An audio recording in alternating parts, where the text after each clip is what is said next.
I think we can start the session now. So, good evening, one and all present here. Myself, Swapna, faculty in Jyoti Engineering College.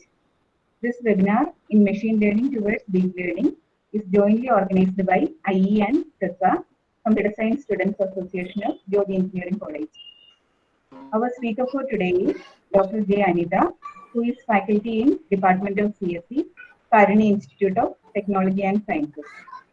On behalf of Jyoti Engineering College and Department of CSE, I do welcome Dr. J. Anita, and I also welcome one and all present in this webinar on behalf of Jyoti Engineering College and CSE Department. I request Ms. Anjali and Pratap, Student Coordinator, to give a brief introduction about Dr. J. Anita. Anjali. Thank you, Swapna ma'am, for the introduction, and good evening to all. I am Anjali and Pratap, here to give a brief introduction about our guest speaker. Dr. J. Anita completed her Bachelor of Engineering in Information Technology with first-class distinction and was the university rank holder in 2004 from Manoanmaniyan Sundarna University, India. She completed her Masters in Engineering in Computer Science with first-class distinction in 2006 from Manoanmaniyan Sundarna University. She started her teaching career in Nurul Islam College of Engineering from March 2006. Currently, she is working as an assistant professor in Karani University since January 2007. She completed her doctoral degree in Computer Science and Engineering from Karani University in the area Mammogram Medical Image Segmentation and Classification. Her research interests include medical image processing, computer vision, machine learning, and deep learning. She has published her research articles in Elsevier, Springer, and InterScience with good impact factors and is a reviewer too. She is also a co-principal investigator of a Department of Science and Technology sponsored and funded project for a worth of Rs 40 lakhs. She is an active member in all departmental activities. She is also a lifetime member of the Computer Society of India. I am not going to take up more time, but before we start the session, a gentle reminder to all participants to post your queries in the chat box. All queries will be answered to after the session. Now over to you, Anita ma'am.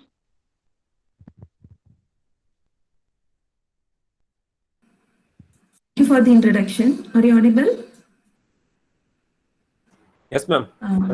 Okay. So now I share my screen. Yeah, ma'am, please.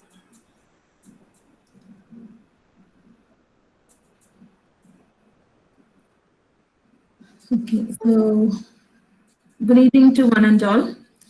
So I would like to thank the management and the HOD of Computer Science of Jyoti Engineering College for giving me this opportunity, and also I thank the organizing committee members of this event.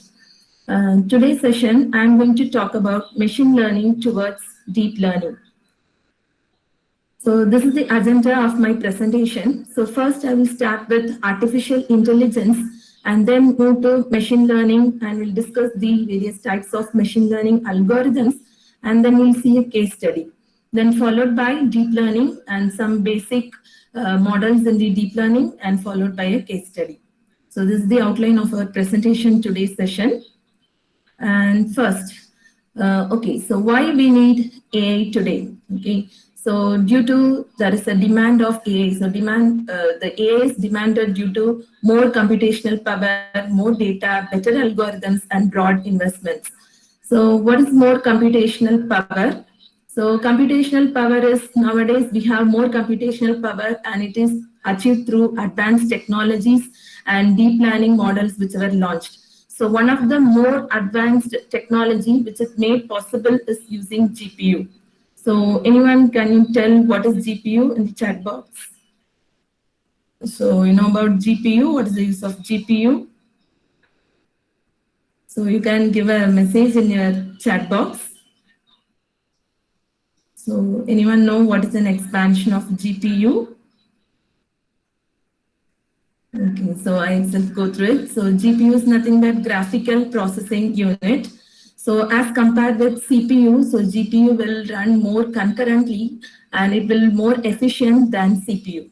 Okay, and due to this available more computational power, we can use AI in our daily life. and more data. So we are in the internet world now. We are collecting several data through social media, then IoT, etc. So we need to provide some solution in order to access these data and analyze this data and to get some insight information from it. So we are training the AI machines with large data set and big data, so which make it possible to use these data in an efficient manner. And then better algorithms. We have efficient algorithms in terms of neural networks, and these better algorithms leads to better performance, and that will lead to better accuracy. So you can make it, this is also one of the demand of AI. And broad investment, so universities, government agencies, and tech giant companies, everyone is investing in AI technology. So the companies like Amazon, Google, they are also providing high investment in the AI technology because we all believe that AI is the future. So now we will move to some application areas of AI. So first of all, one of the application of AI is in the health sector. So which is mainly used for medical diagnosis. So I think you all heard about IBM Watson expert system, and also Google also introduced something called as AI eye doctor. So which is used to diagnose the retinal diagnosis, that is diabetic retinopathy. And also we have AI-assisted robots that are also used in the medical field. So when you come to the computer vision field, so in manufacturing industries and in AI tech, that is in virtual reality technologies and smart parking systems. So everywhere we are using AI technology. So in the case of agriculture, we are using AI to monitor the crop growth. And Tesla also introduced some self-driving car. And we heard about some personal assistant like Alexa, Siri. So that also provide human touch through these AI technology. So you all know about the social media, Twitter, Facebook and all. So whenever you post some picture of you, so immediately the AI technology behind the social media analyze the features available in your picture and it will try to tag the friends for you. And you know about search engine. So search engine will give a recommendation based on guess. So Google is one of the best search engine, so which will collect the information based on your previous history, age, location, and your profile information. So that based on that, it will provide the recommendation to you. And another one application area of AI is e-commerce. So everyone have experienced the e-commerce application. So everyone used Amazon. So it will recommend the product, same as you can use for YouTube, Netflix, and all. And AIs are not restricted only these areas. So in finance sector also we are using AI technology because manually verifying the documents in finance sector is very tedious process, but using AI technology made it possible. And natural language processing are used in chatbot and speech translation. So the applications of AI is not only restricted here, still it having various variety of areas where we can use AI. So can anyone guess what it is? Anyone have an idea? So can we have an interactive session so you can type something in your chat box? So what do you know about this, what it represents?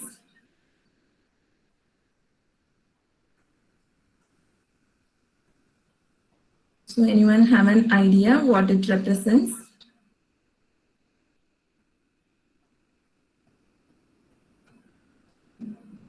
Okay, so this is nothing but Microsoft introduced a hologram. So this, I think you all seen in the YouTube. So during the 2019 Microsoft conference called Microsoft Inspire 2019, so Microsoft introduced a magic of AI neural TTS, text to speech and hologram. So using this AI-based technology, they have developed a hologram. The hologram reflects like a speaker. The speaker is speaking in an English language. So this hologram tries to translate that English language into Japanese. So how it is done? So the language, the voice, whatever, the pitch, everything talked by the speaker is as such reflected in the hologram. So how it is done? So initially, whatever the speaker is speaking in English, that English voice will be now first translated into text, and that English text is now translated into Japanese text. Then by using your neural network algorithms, and this will be again translated to text to speech in Japanese language. So this is one of the advancements using AI. And now, so everyone have a confusion with the terms AI, ML, and DL. So to clear the confusion, this slide provides a relationship between AI, ML, and DL. So you can visualize the relation between these three terms in terms of Russian nesting doll. Have you seen this doll? So it is a nesting doll. So like that, AI also like a nesting thing. So AI is a whole set, and ML is the subset of AI, and deep learning is the subset of machine learning. So you all know artificial intelligence is an engineering which will make the machine intelligent through programs, and machine learning has the ability to learn the machine without being explicitly programmed, and deep learning is generally based on deep neural network. And data is the main component in deep learning and machine learning. So we have a different area called as big data, data science, and that also a vast research area. Okay, so how you can make a machine to be intelligent? So you can make a machine to be intelligent by imposing the intelligence to the machine in terms of mathematical model. So in order to do that, we are doing the algorithms. So by writing the algorithms, we are trying to impose intelligence through the mathematical model to the machine, so the machine can now become artificially intelligent. And the word AI is evolved in different forms during different time period. When you go in 1950 to 1980, initially we have artificial intelligence, and later in 1980 it has become machine learning, and nowadays we are talking about deep learning. So initially in 1950, Alan Turing, he developed an artificial machine called as Turing test, which is used to check the ability of the machine to check whether it is having a capable of thinking like a human. Okay, so later in 1956 only, John McCarthy coined the name called as artificial intelligence. And in 1959, Arthur Sumwell has coined the name called as machine learning. So nowadays we are using deep learning. So deep learning, the technology behind deep learning is the brain network and the neural network. And what is next? What we are expecting next? So we are expecting some machines that will provide beyond human level performance. And these are the most advancements that can be achieved through these eras.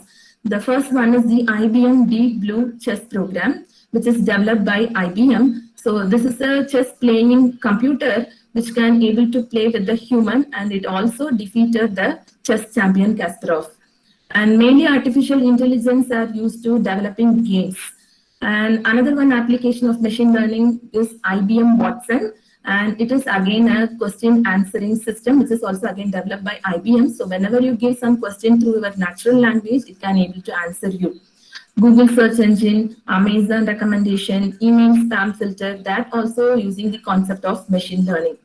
And one of the advancements in deep learning is Alphago. This is again a computer system which will play a board game. It is developed by DeepMind Technology, and this game also, this computer system also defeated the human player Go player. That is the champion of Go player. And natural speech recognitions are working with deep learning, and the self-driving car systems also working with deep learning. And now, what is an artificial intelligence? So artificial intelligence is nothing but we are trying to incorporate human intelligence to the machine so that the machine can mimic like a human. So you want to make the machine to behave like a human. So we are imposing the intelligence to the machines. So how we are imposing the intelligence? So we are giving the data to the machine to make the machine to learn through its experience. So the behind technology of artificial intelligence is knowledge-based system and inference engine. So here all the terms involved in artificial intelligence is symbolic links. So it will write rules, facts, logics, predicates, then expert system, knowledge graphs. So everything is represented in terms of symbolic logic. And these are the various types of artificial intelligence. Sorry, are you able to follow? Are you able to hear me? Yes, ma'am. Okay. Okay. Yes, ma'am. No problem. Okay. Okay. Okay. So the first type of Artificial intelligence is artificial narrow intelligence, which is again a weak AI. The example for artificial narrow intelligence is the Alexa. So it can able to do only specific tasks. There is no genuine intelligence and no self-awareness. And the next type of artificial intelligence is artificial general intelligence, and it is a strong AI which has the ability to perform any intelligent task that a human being can. So the examples are your Google search engine, Sophia, the robot, self-driving car, and all. Okay, but still it doesn't having any reasoning and thinking capability. And this artificial general intelligence having very strong processing units also. The third level of artificial intelligence is the artificial superintelligence, and which has the capability of computers which surpasses the capacity of human intelligence. Okay, so we think that we need some machine that overtake human, but still it is imaginary only in Terminator movies and fiction books. And now we are moving to machine learning. So machine learning or the computer system which has the ability to learn automatically and improve from experience without being explicitly programmed. So how the machine can able to learn? We enable the machine to learn by providing some data. So by using these data, the machine can able to make some accurate prediction. As we already seen that in AI, all are represented in symbolic approach. But now machine learning is moved to methods and models. So machine learning models are mainly work based on machine learning algorithms, and these algorithms learn and improve over time when it is exposed with new data. So in case of machine learning, we want to make the machine to think, or you want to make the machine to make some decision. So how we are going to do this? So you will feed the data to your machine. So the machine will learn how to interpret, process, analyze, by using the various machine learning algorithms. So by using that, it can able to solve the real world problems. And according to the Tom Mitchell, the definition of machine learning is represented as a computer program is said to learn from experience E with respect to some class of task T and the performance measure of P.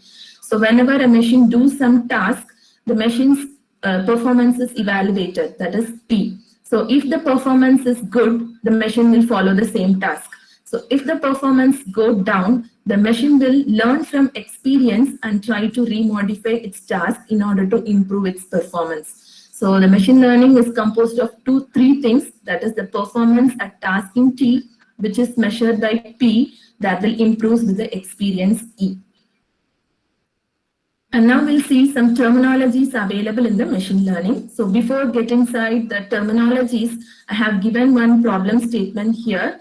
We need to determine the type of fruit. Okay, so as a human, if I give a fruit to your hand, so by seeing the fruit, by checking the color, by seeing its size, seeing its texture, you can easily identify what is the type of fruit.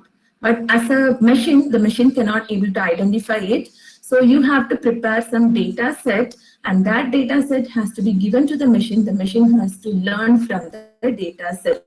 Okay, so these data set contain some information, that is the mass of the fruit, width of the fruit, height of the fruit, and the color score of the fruit. Because the machine can understand only numerical values, so your data set contains all as numerical values. So based on these features, the machine can able to predict whether that fruit is the apple, lemon, or orange. That also again we cannot give us a string value, so you have to give us a fruit label. So if the fruit is apple, so it will be recognized as 1. If it is a lemon, it will be recognized as 2. If it is an orange, it will be recognized as 3. So like that, the machine is allowed to learn through the machine learning algorithm along with the data set. And later some point, you give a new input. You give only the mass, width, height, and color score. So now the machine can able to predict what is the type of the fruit, whether it is apple, lemon, or orange. So now we are telling about these are called as features. So what is meant by features? So features are nothing but the important informations which are taken from the particular input. So for example, if you are using with the email messages, means the feature is the list of words. So whoever doing project in text analysis, you know that the list of words, whatever you consider. So you do with sentiment analysis, Twitter analysis. So you will take the list of words as a feature. And in terms of image processing project, we all consider as a picture. So if you take a picture, you will take an intensity, then color, then you will talk about its edges, lines, which are available in the picture. But if you take any objects, the object's property will give the feature of that object. That is the color, shape, the width, height, and top. Okay. So I think now you're all clear about what is the feature and how the machine will work. So first of all, the term used in the machine learning is algorithm. So you already know that algorithm is nothing but set of rules which is used to learn information from the given data, and we try to draw some useful insights from it. The basic logic behind any machine learning model is the machine learning algorithm. So model is nothing but a main component in the machine learning which is trained by the machine learning algorithm. And now we are having something called as predictor variable, response variable. So predictor variable is nothing but the features whichever you use to predict the data, okay, predict the output. So as given in the case study, can you able to tell what are the data are predictor variables? So anyone post it in the chat box. What are the things are called as predictor variables? Are you able to type? So here for the given data set, what are the things are called as predictor variables? Okay, I think no one is typing in the chat box. Are you able to hear me? Yes, ma'am. Yes, okay. No one is giving a response, that's why. Okay, Yes, so ma'am. I want to make some, Ma'am, so it will chat be books. interactive. So if Yeah, you give the answers here. yeah, they are typing, ma'am. Okay, ma'am. Okay, thank you. So anyone who can give what are these from the given data, case study, whatever we have taken, what are the things are called as predictive variables?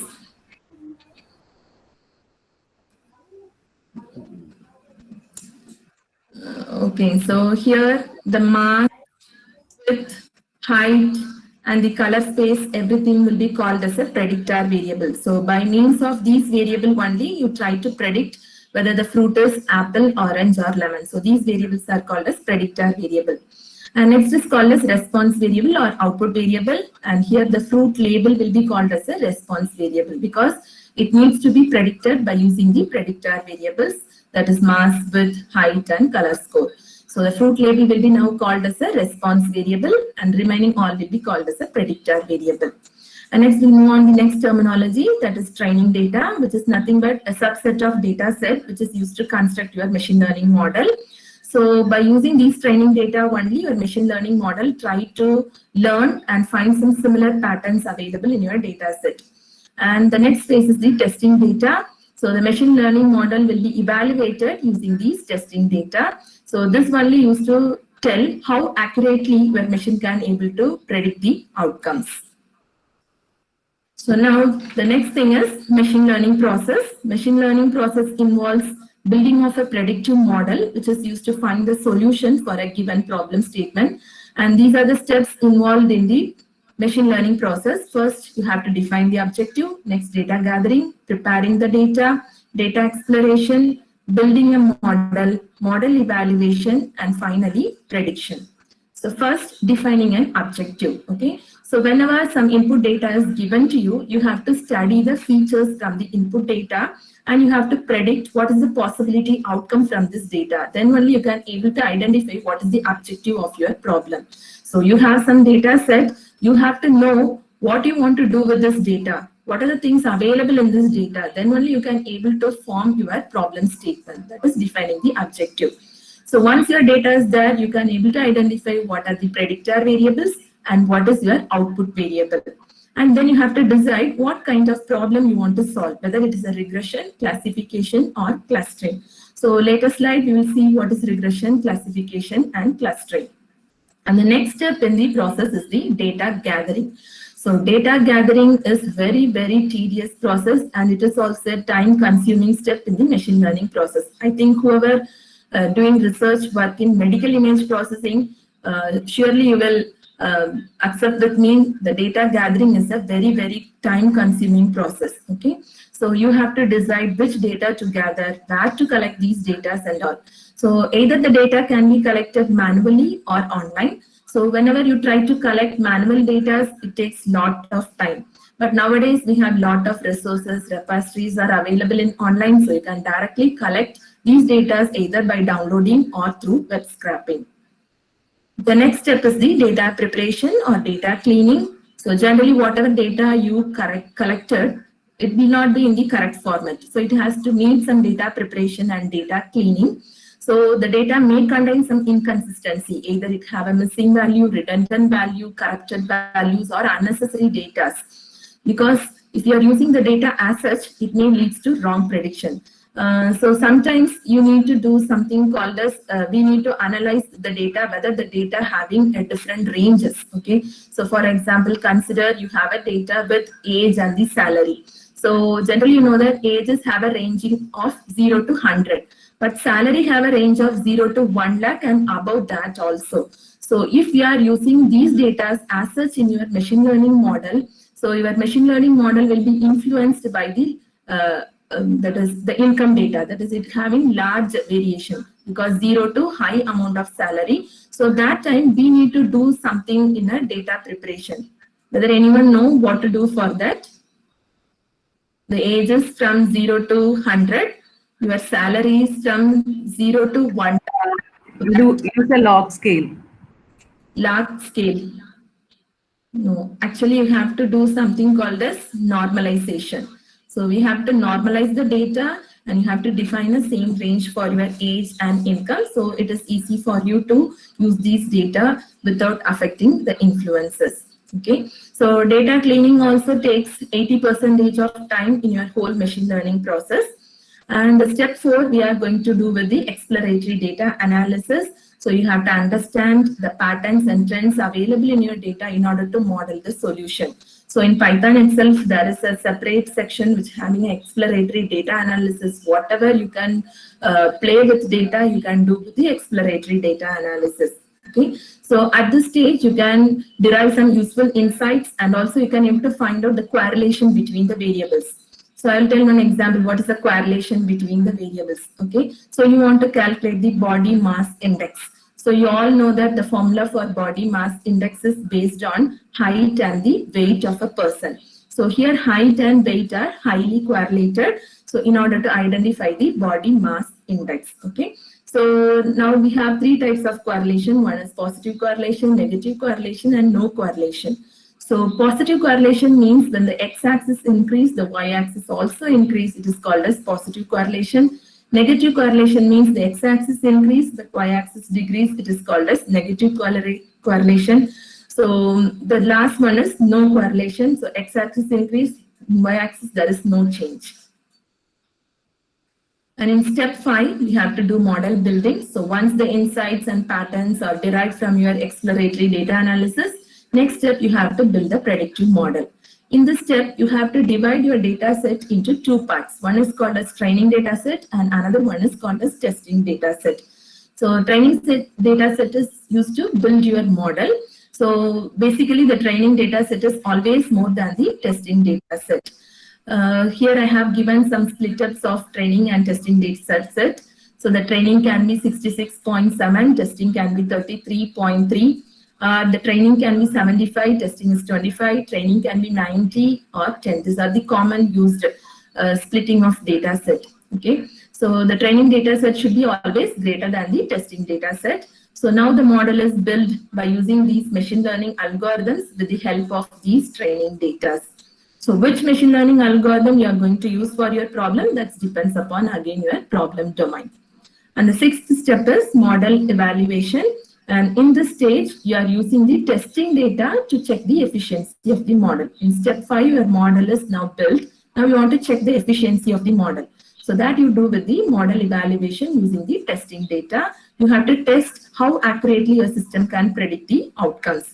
So generally the performance is evaluated in terms of accuracy. So if you want to improve the accuracy, you have to tune some parameters in your model, which is available in step 5. So you have to rebuild the model and again you have to retrain it, and then you have to evaluate until you get a satisfied performance.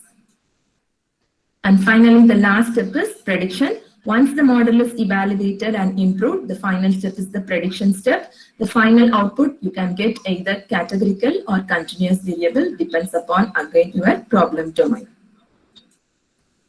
And now we'll move to types of machine learning algorithm. The machine learning algorithms are basically categorized into three categories: supervised learning, unsupervised learning, and reinforcement learning.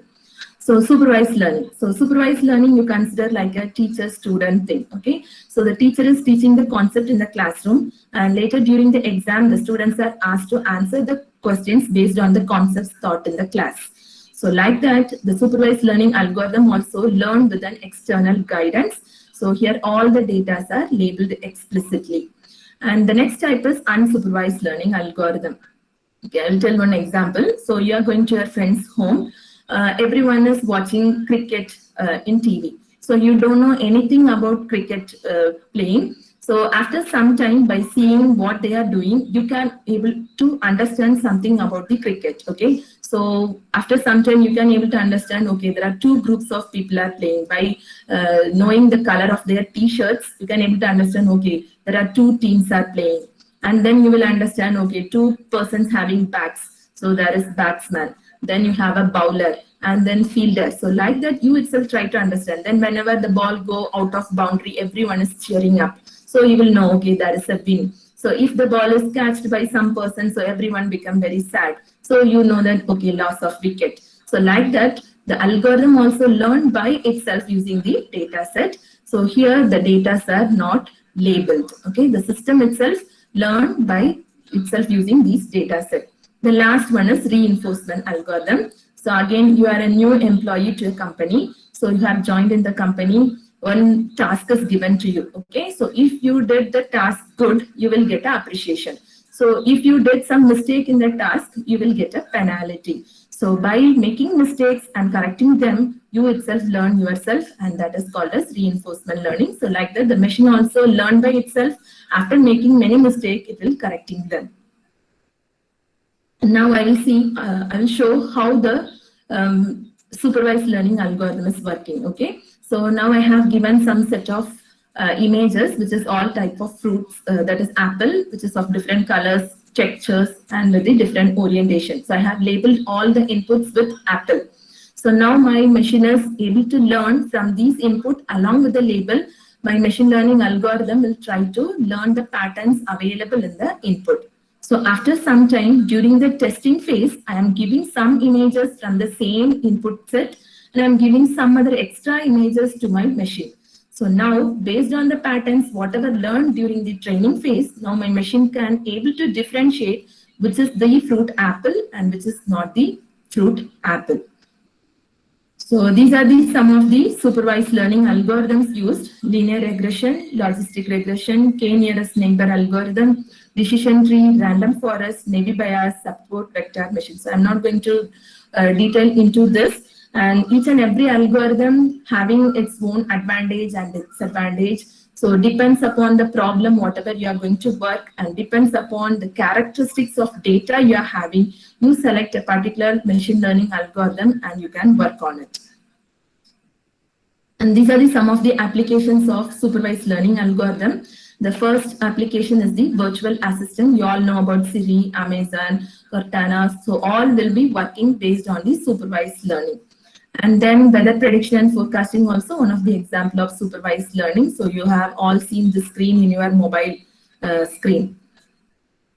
And next is biometric technology. So biometric technology, mainly we have iris recognition and also palm print recognition. Mainly it is used for security purpose.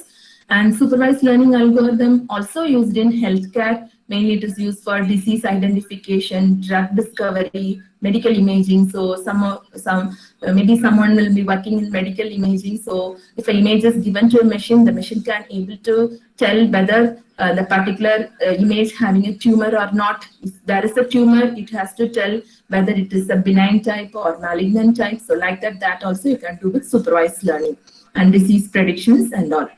And then in banking sector also, we are using supervised learning algorithm. to approve loan for a person. So that also decided by the supervised learning algorithm, whether to approve a loan for a person or not, or you want to identify the credit card fraud. So that also you can do with supervised learning algorithms.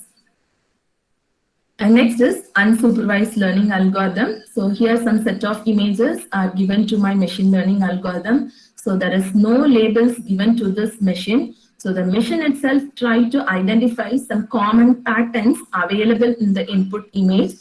And finally, the machine can able to group it into different varieties. Okay, so now it have oranges, apples, and cherries. So these are some of the unsupervised learning algorithms: K-means, fuzzy C-means, hierarchical clustering, expectation maximization, DB scan, and a priori. And these are some of the applications of unsupervised learning algorithm. The main application is the recommendation engine. So you all familiar with that, you have to do Amazon purchasing. So whenever you do purchasing and logged out, when you go for the next time, immediately in your first page itself, you will get a message, recommendations of products for you.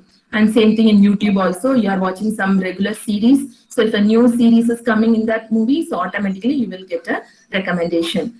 And if you did go with medical imaging, so if you want to identify the location of the tumors, we can go for unsupervised learning. And in social media also, we are using the unsupervised learning to cluster the people who have the same interest. So whenever you post a photo, you will get a tagging of friends. And also if you have LinkedIn and you have ResearchGate, so whoever researchers having the same interest, same as you, so immediately it will give a recommendations. And Google search engine also one of the application of the unsupervised learning. And object deduction in a scene. So you want to identify which is car, which is the floor, and which is tree, which is a sky, road. So that to differentiate also you can use with unsupervised learning algorithms. And next is the reinforcement algorithm. So in reinforcement algorithm, the agent will do an action in the environment. So if it is good, it will get a reward. If it do some unwanted thing, it will get a penalty. So based on its action and the reflections, so the agent can able to redefine its action. So if you see here in this diagram, so the agent has either two ways, either go to the fire or it go to a bucket. So the agent can, without knowing that it is going to the fire, and there it get a penalty. So always next time it will know it don't have to go to the fire, it has to go to near to the bucket. So reinforcement learning algorithms, so Q learning, state action, reward, state action, algorithm, deep Q network, deep deterministic policy, gradient network. So these are the some of the reinforcement learning algorithms used. And the applications of reinforcement learning algorithm, mainly the robotics used in industries and self-driving car, and generally all gaming environment using these reinforcement learning. So I think you all played Mario game. So whenever you get some performance, you will get a penalty. Whenever you do some wrong, whenever you do something good, you will get a reward. Whenever you do something wrong, you will get a penalty. And next we'll see the categories of machine learning algorithm. So generally all the machine learning problems fall into four main categories. First one is regression, second one is classification, third one is clustering, and the last one is association. So regression and classifications are grouped together as a supervised learning algorithm. Clustering and association are grouped under the category of unsupervised learning algorithm. So now I have a question. So what is the difference between regression and classification? Because both are supervised learning algorithm. So how will you differentiate the problem can be a regression or it can be a classification? Any idea? So how will you differentiate your problem can be a regression or a classification? Discrete versus continuous. Discrete versus continuous. Okay. So actually I will give one again, I will give one case study. Okay, so supervised learning algorithms are generally grouped into regression and classification. Okay, so now I have a case study. So I have a temperature data, weather forecasting data, so which may be collected for last 1 year. So this data having some information such as dew point, humidity, sea level pressure, wind, precipitation, temperature, and climate. Okay. So now I am going to ask a question. So what is the temperature going to be tomorrow? So immediately the answer will be a numerical value, okay, 84 degree or 45 degrees Celsius, so whatever thing. So you will get some numerical value. So if your output variable is a numerical variable, then your problem is a regression problem. And then the next question I will ask, will it be cold or hot tomorrow? So the answer can be either cold or it can be hot. So your output can be a categorical variable either with cold or hot. So that will be called as a classification problem.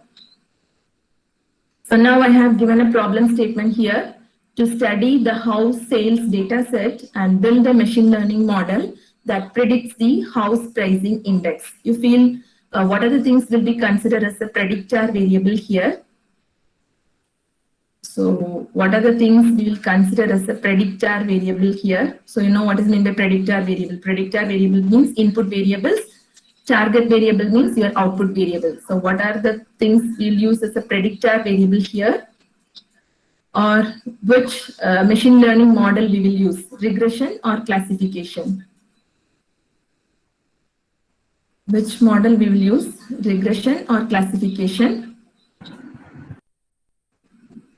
Okay.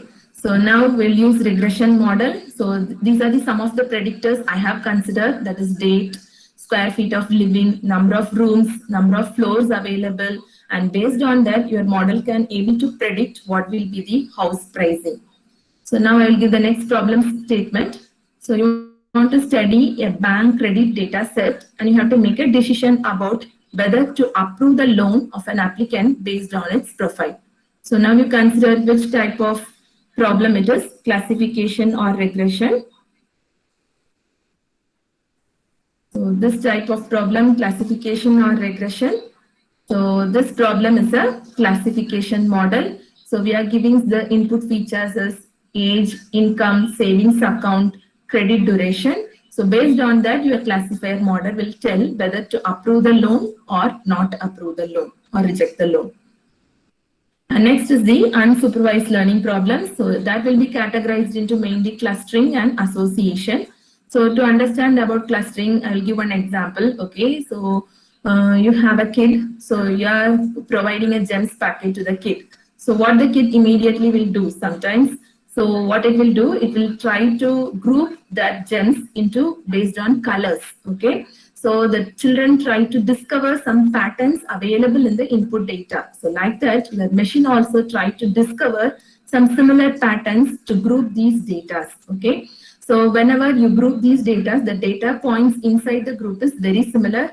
The data points between the group is not very similar. Okay, so next one is association. So associations are mainly used in recommendation system. So whenever you bought something in Amazon, whenever I bought a new mobile, so immediately I will get a recommendation. The person whoever bought this mobile, they also purchased this case cover, this headset. So it will give a recommendation to you. So it will discover some rules based on the data. So that is called as association. So now I have given a problem statement. So you want to cluster a set of fruits as either apple or orange based on their characteristics. So immediately the word itself, it is still cluster. So I will give the input as color, width, shape, circumference, mass. So my clustering model can able to group it either apple or orange. And these are the popular machine learning tools, that is scikit, PyTorch, TensorFlow. So these all comes under Python library, and apart from that we have Vega, R programming, RapidMiner, MATLAB, Google Colab. So you can do machine learning through any one of this platform. And these are some of the main Python libraries which will support for machine learning. So libraries are nothing but collection of functions which will be able to do some specific task.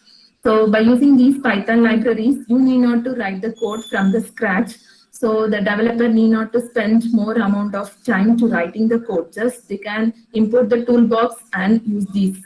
Okay, so these are some of the tools which is used for machine learning and deep learning. So we have NumPy, Pandas, Matplotlib, SciPy, scikit-learn, TensorFlow, and Keras. So scikit-learn is the main library which contain all your machine learning algorithms. So TensorFlow and Keras are mainly used for deep learning purpose. And now I will show one case study. So we want to identify the species of the particular flower. So you have to classify the type of the flower based on the K nearest neighbor algorithm. So the main use of K nearest neighbor algorithm is classification. So you can use K nearest neighbor for regression also, but the main usage of K nearest neighbor is the classification. So you want to classify a flower. So the inputs of that flower is sepal length, sepal width, petal length, and petal width.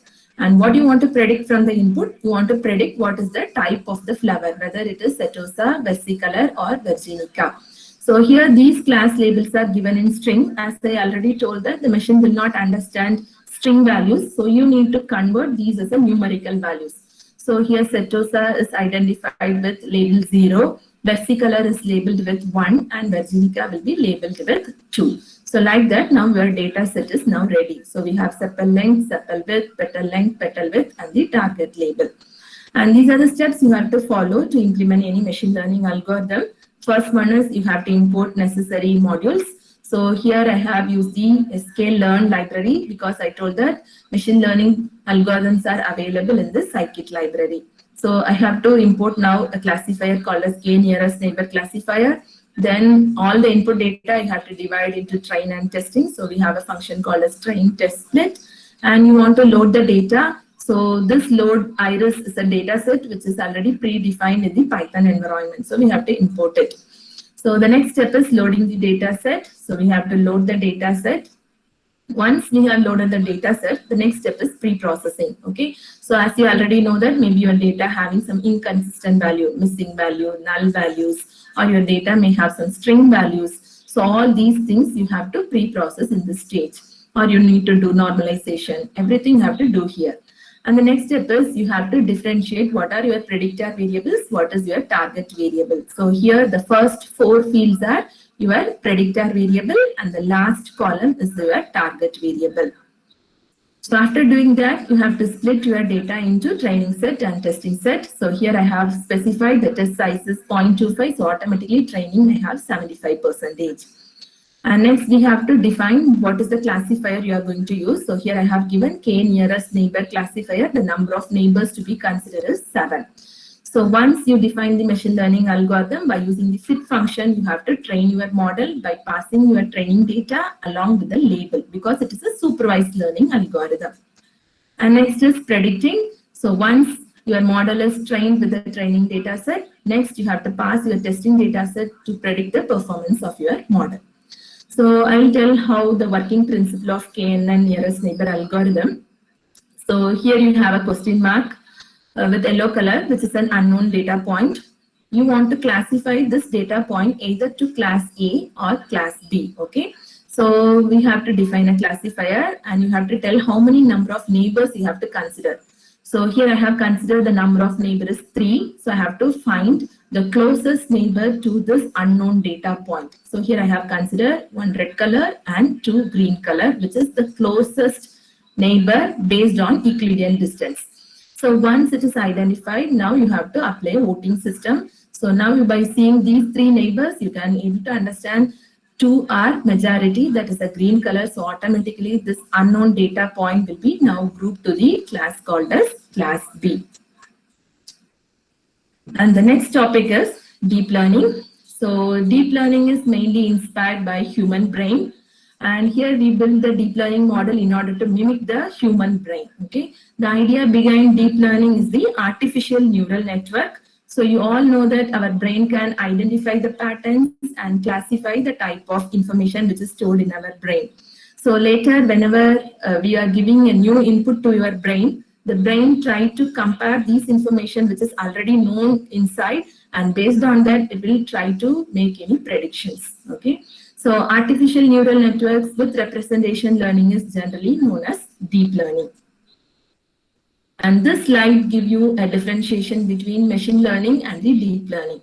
So generally deep learning is nothing but the next evaluation of evolution of machine learning. And these are some of the different differences between machine learning and deep learning. So first one is data dependency. So if you see this graph, so whenever the amount of data is less, the deep learning performance also less.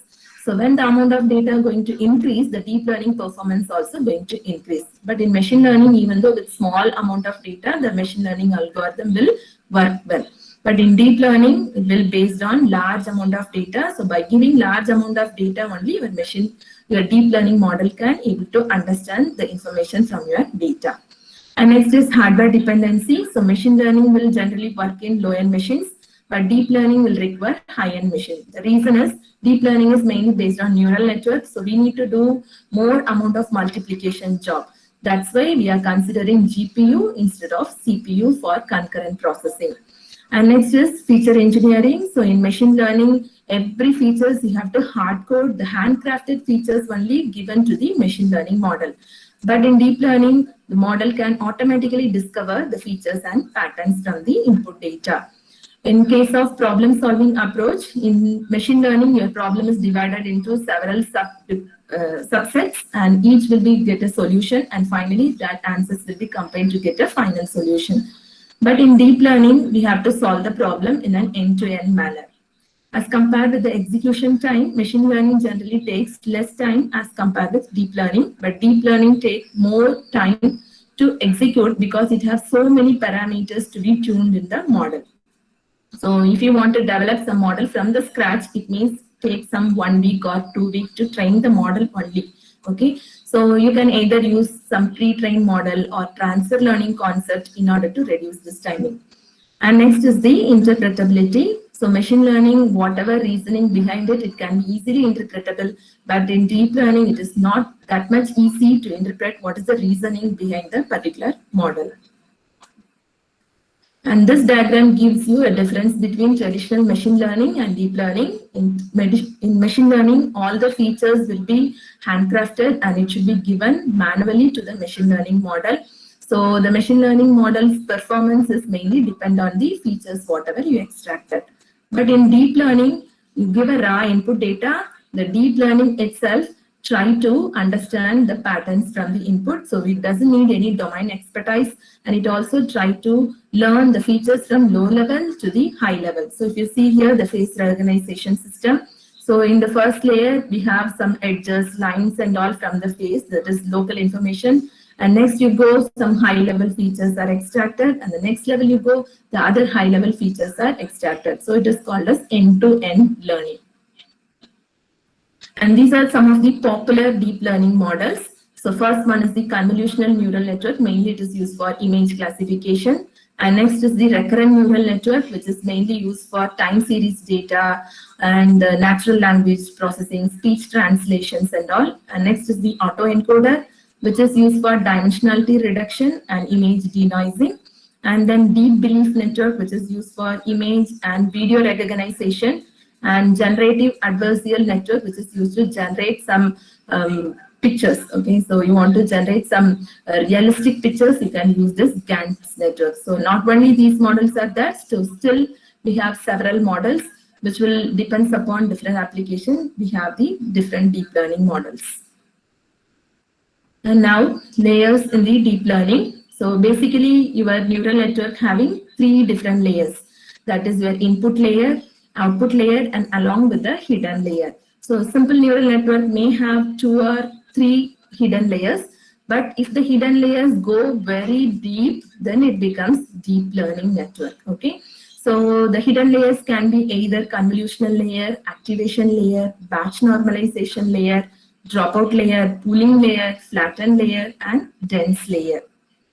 So now I will show you one case study. So you want to classify a particular digit based on the convolutional neural network. Again, it is an image classification problem. So here I'm going to consider the first layer is the convolution layer. So before that, you have to know what is meant by convolution. So convolution is nothing but element by element multiplication followed by sum. So generally your image is convolved with a filter. So this is your image and this is a filter. Then it is placed above your image and it will go through each and every pixel in your image. You will get the convolved feature. So the convolved feature is nothing but features extracted from your image. So it depends upon the number of filters, you will get different types of features which are extracted from your image. Okay. So if you see here, the image size is 5 cross 5, but your convolve feature is only 3 cross 3. The reason is whenever you place this filter above your image, so for the pixels which are available in the first row, last row, first column, last column, it doesn't have anything in the borders. So that's why we cannot calculate the convolution value for all the border pixels. So we can able to do the convolution values only for the inner pixels. That's why we are getting the 3 cross 3 matrix. And next is the pooling layer. So pooling layer is mainly used to reduce the spatial size of an image. Okay. So here I have given a 4 cross 4 image. The pooling layer can be either max pooling or average pooling. If it is a max pooling, means every 2 cross 2, the maximum value will be taken and put as an output. If it's an average, you take an average and put it here. So automatically the size is reduced to half. And next is the dropout layer. And in neural network, so whenever you pass the information from one layer to another layer, most of the nodes in that layer will have a duplicate values. So you need not to send the duplicated values to the next layer. So we apply the dropout. Okay, dropout will remove that redundancy in order to avoid overfitting of your network.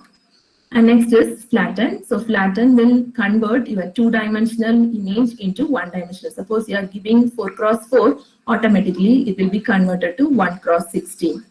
And next is the last one is fully connected layer. In fully connected, all your nodes getting the connection from the nodes which is available in the previous layer. So here every node is connected to every other node in your fully connected layer. And now again, if you want to implement the deep learning model, the first step is you have to import necessary libraries. So you have to import NumPy. So here you are using the Keras platform. So I have to use the Keras. So I have to load the minus dataset, which is again available in the predefined dataset in the Python. And the model I want to develop is a sequential model, and which contain convolutional layer, max pooling layer, dense layer, dropout layer, and flatten layer. So once your libraries are imported, the next step is loading of data. So you have to load the data. So whenever you load the data itself, you have training image, training label, testing image, and testing label. So again, if you want to do any pre-processing, so you can do the pre-processing. So once the pre-processing is done, so next step is you want to create the model. So before doing that, so I will show this. So this is my training image. So I want to recognize the digits available in the image. So generally you have 0 to 9 digits, so 10 classes. So that are labeled from class 0, class 1, because digit 0, digit 1 up to digit 9. So by using these training data, your model is trained.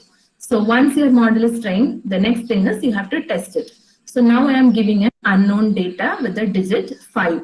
So now my model can able to recognize what is the class label. So here it is identifying the class label is 5. So this is a simple model I have used. So first we are using the convolutional layer with having number of filters is 32 with the kernel size of 5 cross 5. And then it is going max pooling layer. So the image size is reduced to half. Then it will go to dropout layer, that 20% redundant information is dropped. Then it is going flatten. So two-dimensional informations are converted to one-dimensional thing. And then it finally go to fully connected layer, which having only 10 labels, because 10 nodes, because you have only 10 outputs. So your output layer contains only 10 nodes. So in order to design it, we have a sequential function. Because it is a sequential model, you are stacking up one layer after other. And then the first layer is a convolutional layer, which contains the number of filters 32, each filter with a size of 5 cross 5. The filter values are randomly assigned later by studying the pattern from the image. So these features are updated. And then input shape of your image is 28 cross 28. But after convolution, we are getting 24 cross 24. The reason is the first 2 rows, last 2 rows, first 2 columns, last 2 columns, we cannot apply convolution operation because the size of your filter is 5 cross 5. The activation function used here is ReLU. Apart from that, you know about sigmoid, tanh, leaky ReLU and all. And the next layer is the max pooling layer, which is giving a size of 2 cross 2. So half the size of your image is reduced. And next is dropout, 20% of redundant information is dropped out. And next is flatten, all your two-dimensional input is now converted as a one-dimensional input. So we have several nodes. Now we are going to restrict that nodes into only 128 nodes in the dense layer. And after that, again, that 128 is restricted to the output layer to the number of classes. Here, the number of classes we are using is only 10. So 128 is fully connected to the number of output layers, output nodes of 10. So in the previous layer, you have 128 nodes. In the last layer, that is the output layer, contain only 10 nodes. So all the nodes from your previous layer is fully connected with your output layer. And your output layer, you have an activation function called as softmax. So that will do the classification, which is based on probability-based classification. So every node get a probability. So the node which having a highest probability will be taken as a class label. And the next is you have to compile the model. So to compile the model, you have to set your model has to be validated based on laws and what type of optimizer you have to use and which metric base you want to evaluate the performance of your model. So generally classification will be evaluated based on accuracy. And next is the fitting of the model. To fit the model, you pass your training data, training label, how many number of epochs it needs, that is your iteration, and batch size means maybe you have some 1 lakh data. You cannot give all the 1 lakh data at a sudden. So you have to give the input like batch-wise batch, okay? Then the last one is evaluation of the model. To evaluate, you have to pass your testing data and the testing label, how much accurately your system can able to predict your output. And finally, the prediction. And as a summary, the deep learning process, the first step, you will understand the problem and you have to decide whether the deep learning is good to fit for your problem. So once you identify all those things, the next step, you identify the relevant data set and prepare the data for the analysis. In the third step, choose a deep learning, whichever preferable for your input data and for your problem domain. And the fourth step, you have to train the algorithm. So you can either use compile and fit method to train your model. And the last step is you have to predict your model using the evaluate function and predict function. Okay, thank you.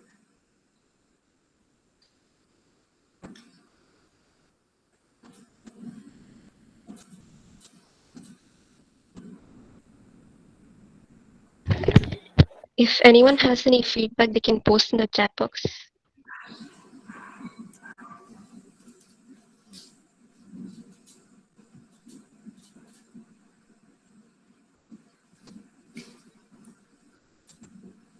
Ma'am, can you see the questions?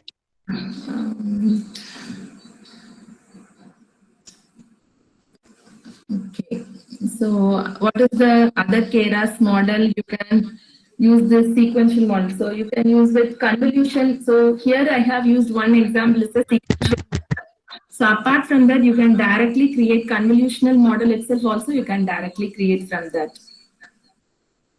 So which framework is better for video data? So you can either go for deep belief network or you can go for RNN because RNN is using with time series data because video is a time series data. So you can go with that.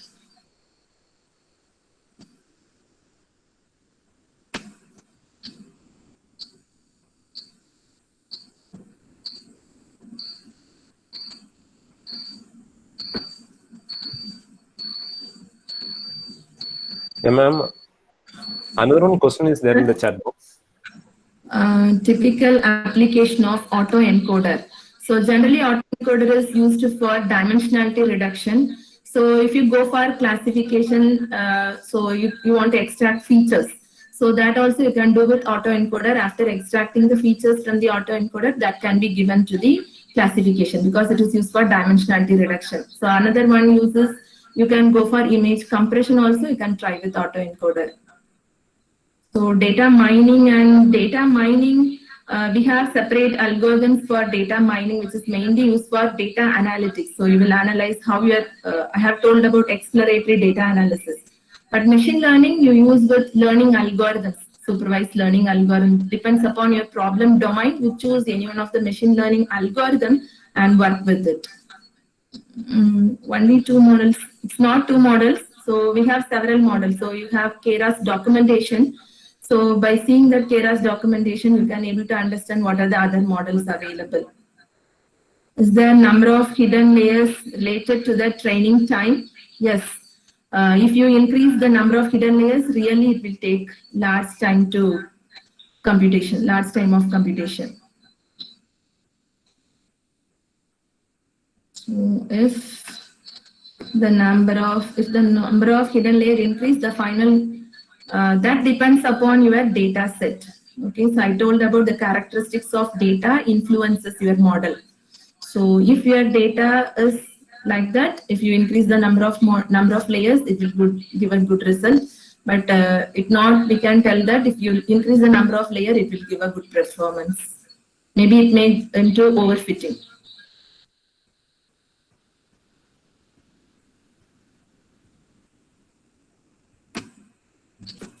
So generally we use with MATLAB or we can try with Python. So laptop, you can prefer the GPU based laptops, but we cannot expect as such whatever in the research level, but at least we can try with small minimum effort in our laptops.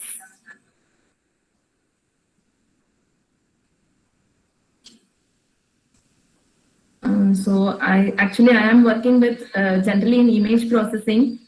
So I don't know specifically on intrusion detections and all.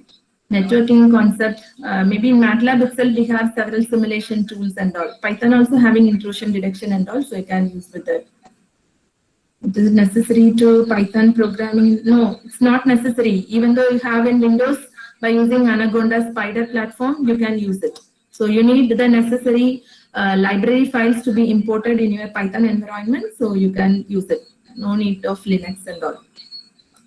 How can you split and testing the training data? So in Python itself, we have a function called as test train split. So by using that function, you will give an input. You have to specify in what ratio you want to divide your testing and training data set. So based on that, it will divide your data into testing and training. This fully connected layer is a deep layer network. Fully connected layer is only the layer which is available end of your network. Okay. So after that fully connected layer only you have your output layer.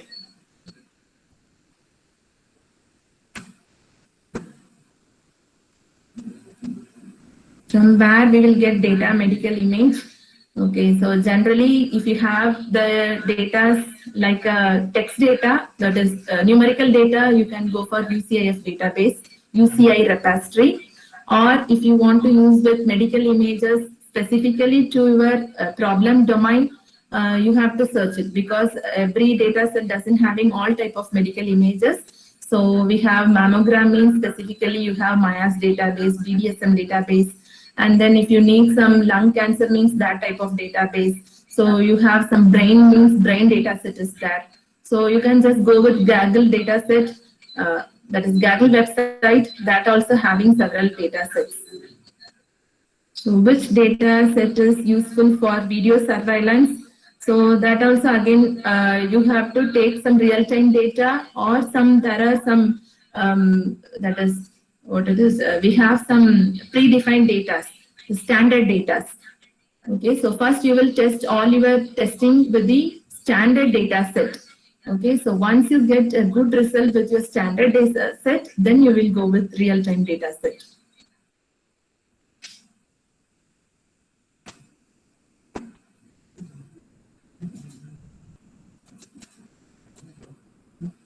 Can you suggest some tools? So again, I told machine learning. I told with remote sensing images, the machine learning algorithms are same. Okay, so you have to define what type of problem you are going to do. Whether you are going to do with regression, classification, or clustering. That you have to decide. Okay. Then each and every input image having some characteristics. So based on the characteristics, you have to decide which feature extraction algorithm is suitable for your problem. So by studying the literatures, you have to identify what are the features you can use to for the machine learning. Then you extract that features and try to use the different machine learning algorithm because it all will be trial and error method. So you have to read your literature survey. So based on that, you will collect which are the features are necessary, and then you test with the different machine learning algorithms. And the mammogram images are generally available in MIAS dataset, MIAS, and it also available in DDSM, Digital Mammography Dataset. So that also be done. How dropout is performed? So as I already told that dropout generally made the system overfitting. Okay, so most of some repeated data will be moved from one node to another node. So in order to avoid overfitting, we have to drop the data. So in Python itself, we have function called as dropout. So you have to give how much percentage of data you want to drop out.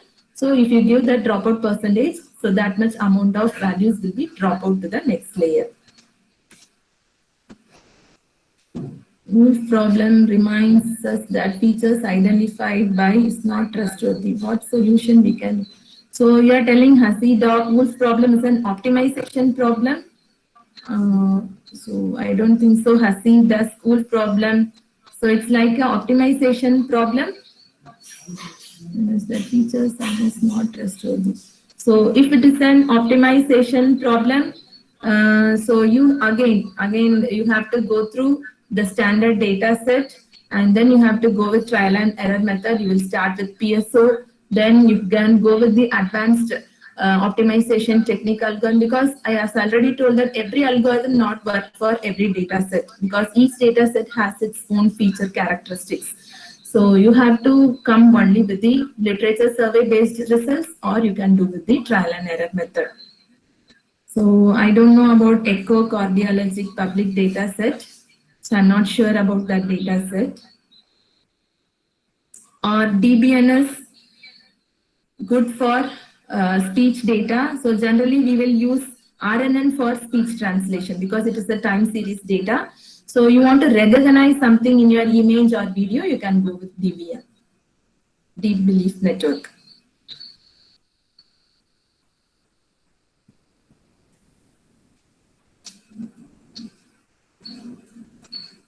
Any other questions?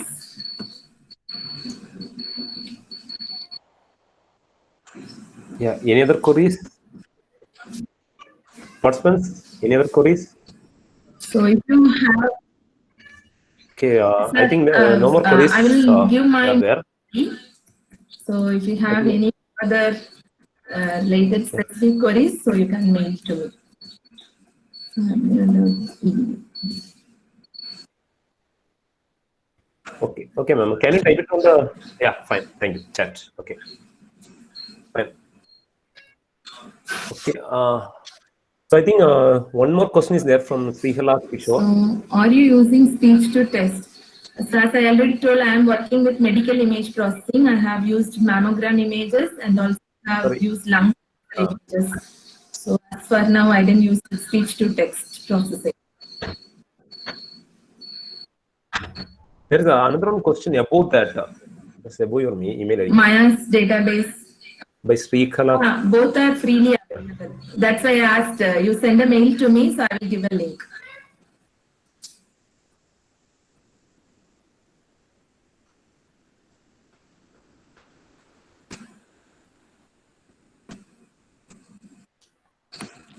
So I guess there are no more queries. We can wind up the session. Oh, there's Data another query. augmentation will increase the data set. Sure. So generally, if you have small amount of data, not enough data, okay, so you can apply data augmentation technique to generate images. But I think for medical images and all, it's how it will be, but they are using data augmentation technique. But it will work for good work for natural images, that's sure. But medical images, so you do with different orientation testings and all, then you will finalize.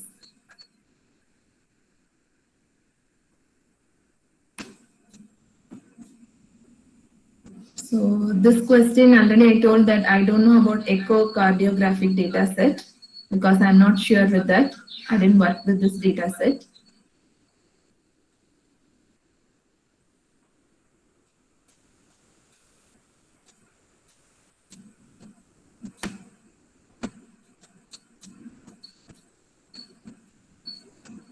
Yeah. Yeah, that we will arrange for the another one session, I think. Okay. I think we can wind up the session. Okay, sir. So, Anjali, can you please continue? Yes, sir. So since all queries have been clarified, we move on to the vote of thanks. I request Mr. Thomas George, sir, to deliver the vote of thanks. Thank you. Okay, am I audible? Hello. Yes. Am I audible? Yes. So, in the name of Jyoti Engineering College and CSE department, I express Yes, you are our deep audible. gratitude to our speaker, Dr. J. Anita. Thank you very much, ma'am, for sparing your time to share your thoughts on machine learning and deep learning.